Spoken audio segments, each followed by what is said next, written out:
Present indefinite का interrogative sentence. अब interrogative का मतलब यही होता है, इंट्रोगेटिव का मतलब होता है जब सेंटेंस में कभी किसी से कुछ पूछा जाता है तो वो हमारा बनता है इंट्रोगेटिव। और इंट्रोगेटिव के लिए आपके पास में 3 रूल्स होते हैं। पहला रूल्स क्या होता है, कोई भी सेंटेंस अगर हमारा स्टार्ट होता है क्या से, तो याद रखना है कि उस टेंस की सहायक क्रिया से सेंटेंस की प्रारंभ किया जाएगा, हेल्पिंग वर्ब। और हेल्पिंग वर्ब का मतलब हो गया, प्रेजेंट इंडेफिनिट पढ़ रहे हो, इसका मतलब हो गया सेंटेंस की शुरुआत हमारा हो गया डू या डज से।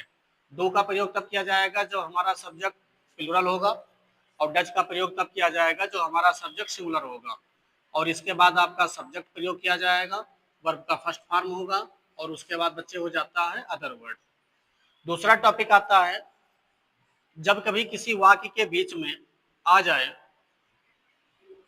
कब, कहाँ, कैसे, क्यों, किसे, etc। कब, कहाँ, कैसे, क्यों, किसे या किसको, अगर ये 3 जितने सेंटेंस आ जाएं तो जब कभी ऐसे सेंटेंस आते हैं तो इनको हम WH कहते हैं। और जब ऐसे सेंटेंस वाक्य के बीच में होते हैं तो सबसे पहले उसकी स्पेलिंग लिखते हैं, और उसके बाद शुरुआत में सब्जेक्ट के अकॉर्डिंग डू या डज का प्रयोग करेंगे। डू या डज के बाद सब्जेक्ट होगा, सब्जेक्ट के बाद V1 होगा, और उसके बाद फिर आपका हो जाता है अदर वर्ड। नंबर 3 रूल्स आता है बच्चे, जब किसी भी वाक्य के बीच में कितना, कितने, कितनी या किसकी, किसका और किसकी, किसका, etc।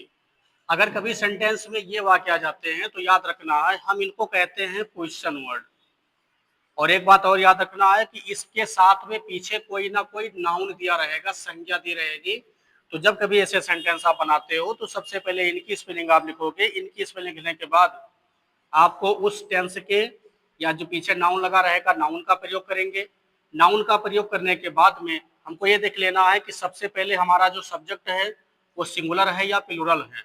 अगर प्लूरल है तो डू लगा देना है, और अगर सिंगुलर है तो डज लगा देना है। इसके पीछे सब्जेक्ट लगा देना, और सब्जेक्ट के साथ वर्ब का फर्स्ट फॉर्म लगा देना। ये आपका पूरा सेंटेंस बन जाता है। अब एक एक्सरसाइज हम बना लेते हैं। एक्सरसाइज क्या है, क्या वह मेरी मदद करता है।